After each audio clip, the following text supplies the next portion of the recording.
दर्शकबिन आज हामी अस्ति 4 तारिक अक्टोबरमा आएको भीषण टिस्टाको बाढ प्रभावित क्षेत्र रम्फूको सेवामा घरबाट निस्किसकेका छौँ। हाम्रो साई सङ्गठनद्वारा आज आइबिएममा पुरिएका थिचिएका घरहरूलाई जतिसक्दो कोट्याउने निकाल्ने प्रयास गर्नेछौँ। सायद हाम्रो सेवाले ती पीडितहरूको आँखाबाट बहेको आँसु पुस्न त नसकिएला, तर केही राहत भन्ने अवश्य मिल्नेछ भन्ने पूर्ण विश्वास छ।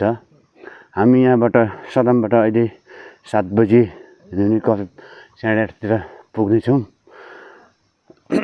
बाटोको अपडेटहरू दिँदै जान्छु। सायद वहाँ पुगेपछि काममा लागेपछि त भिडियो गर्नु पाइँदैन होला, किनभने काम गर्नु आएको भिडियो गरिबस्छ भन्ने इस्यु पनि उठ्न सक्छ। त्यसैले गर्दा हुन त यो माध्यमद्वारा नै के गरिँदैछ कसो गरिँदैछ भन्ने कुरालाई कैद गर्न सकिन्छ भने कतिजनालाई प्रेरणाको स्रोत पनि बन्न सक्छ। एनिवे चान्स परेछ, मौका मिलेछ भने चाहिँ म टाइमको अपडेटहरू दिँदै नै गर्नेछु। र हामी चाहिँ अहिले 3 जना घरबाट निस्किसकेका छौँ। हामी यहाँ माथि भेला भएर 2 गाडी हामी आइबिएम जाँदैछौँ। आशा छ आजको सेवा फलप्रद हुनेछ भन्ने।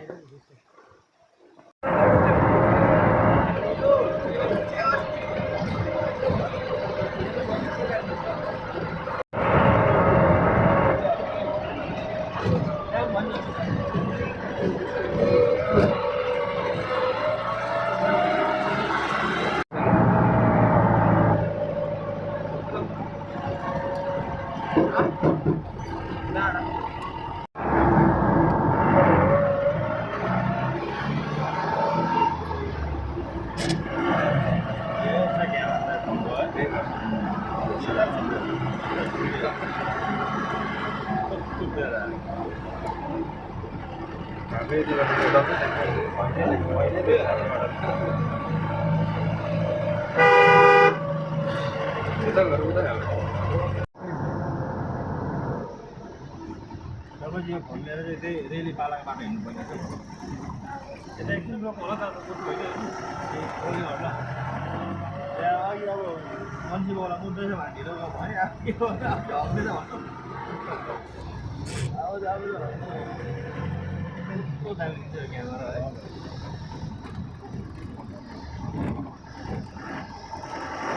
भरे यस्तो एउटा भिडियो है 13 छ 13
भिडियो बनाइदिनु अनि पछि बुझ्दै गरेर गाडी गर्नु ठुलो पर्छ होला नि।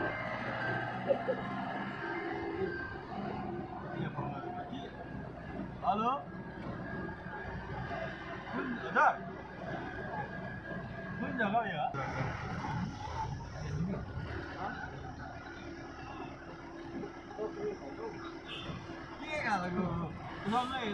अहिले हामी नामथाङ आइपुगिसकेका छौँ। हाम्रो एउटा गाडी अगाडि छ अनि हामी पछि छौँ। अब भने 1 घन्टामा हामी स्पटमा पुग्नेछौँ, यानि कि IBM। त्यहाँबाट हाम्रो सेवा सुरु हुनेछ। अपडेट दिँदै गर्नेछु।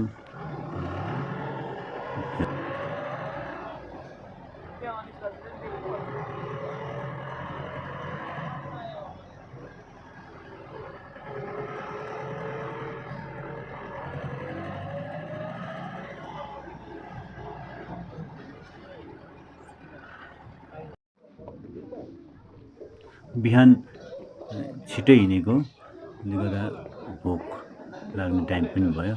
अनि हाम्रो सेवा दल भाइ मसिना भाइहरू छ, उनीहरू अलिक भोक लाग्यो भन्दैछ, त्यसैले अलिकति ब्रेकफास्ट हामी गर्नेछौँ यो बाटोमा। यहाँनिर ताजा ताजा खाने कुरा पाइन्छ। यहाँ चिया चामिने गर्दा हामी फेरि रम्फूतर्फ लाग्नेछौँ।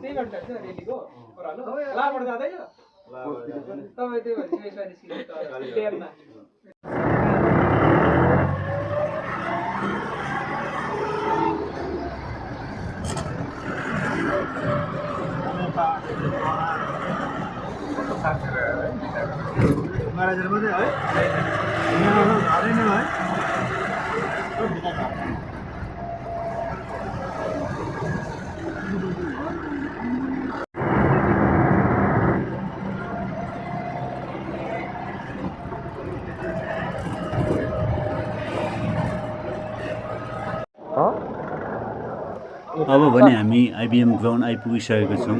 अब हाम्रो टोली कहाँ कता कता डिप्लोय हुनुपर्ने यहाँबाट हामीलाई तय गरिनेछ।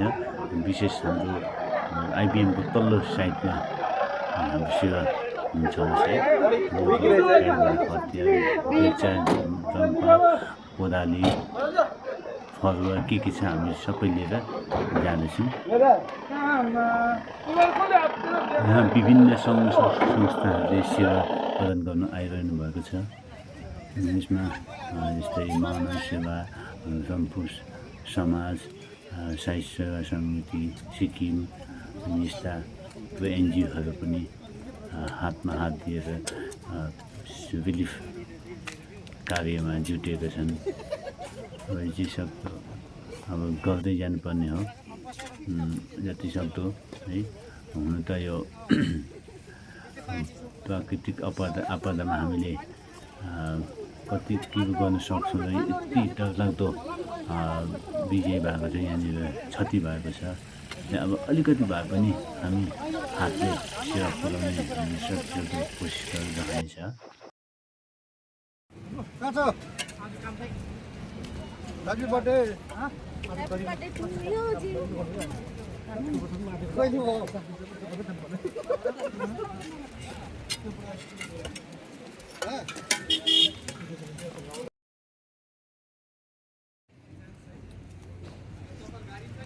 यो IBM मा हेर्नुहोस्, बलुवाको लेदोको डङ्गुर लागेको छ।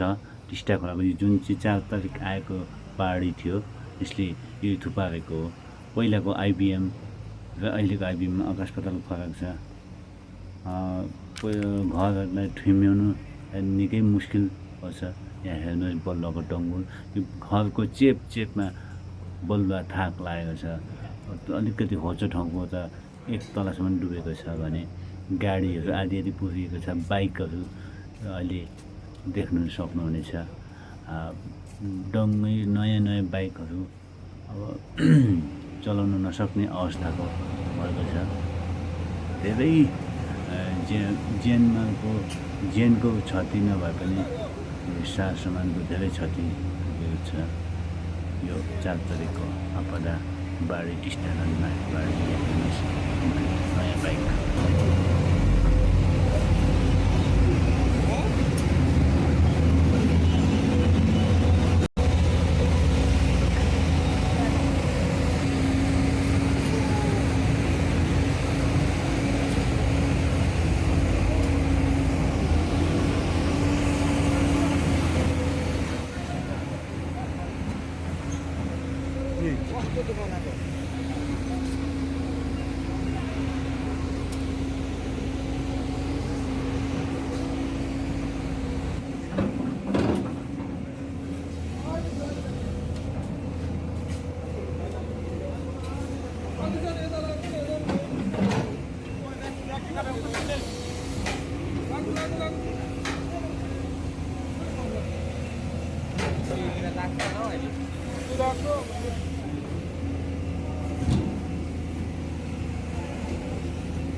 कति छ हृदय विदारक दृश्य छ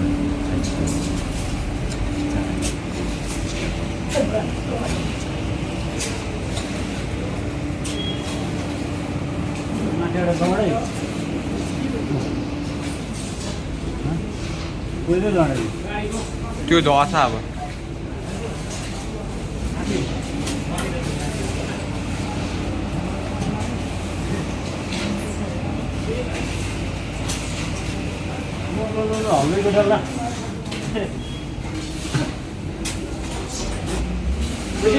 त्यो कोटाएर बाहिर निकाल प्रकाश आज छोडिदिनु त मुनि मुनि कोटाइदियो माथि पङै यहाँनिर झोपडी बस्ती भन्ने थियो एउटा नाम निशान छैन यहाँनिर बस्ती थियो भने कहाँ पुग्यो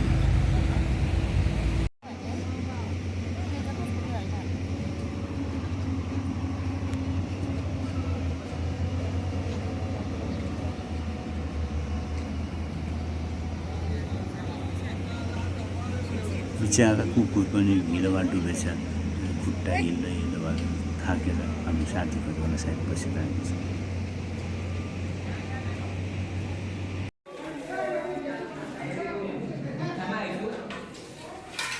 यो घरभित्रको दृश्य हो एकदमै करुणामय दृश्य छ सामानहरूको हालत यस्तो छ सबै डुबेको यो पानी घटेको लेदो छ यहाँ पनि बाइक गाडी दामी दामी गाडी नयाँ बाइकहरू आफूलाई यो हालत नयाँ नयाँ बाइक कति कुरो नम्बर प्लेट लागेको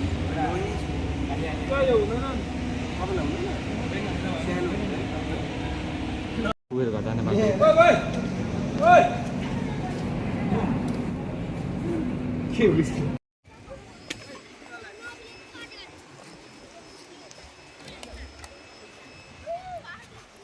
टिस्टा खोलाको तेजले रम्फू खोलालाई ब्याक ठेलेर यो माथिसम्म यो रम्फू खोलाको माथिको बलुवा भयो यो हेर्दा चाहिँ हामी कुनै मरुभूमिमा छौँ जस्तो लाग्छ ग्राउन्डको मुनिसम्म तल टिस्टा खोलाले चाहिँ उँभो ठेलेर ल्याएको रम्फू आइबिएम डेजर्ट जस्तो भएको छ यता सबै टिस्टा खोलाले ल्याएको बलुवा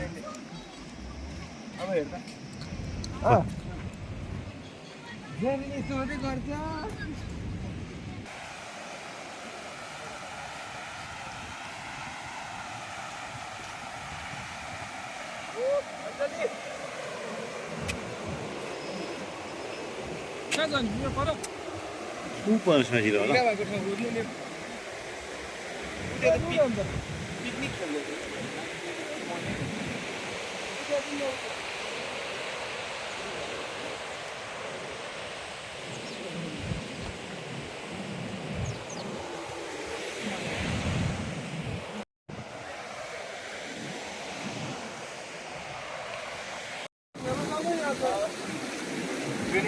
आजको सेवा सकेर अब हात खुट्टा पखालेर हामी निस्किँदैछौँ अनि चिया पानी खाएर हामी ब्याक हुँदैछौँ थ्याङ्क्स फर वाचिङ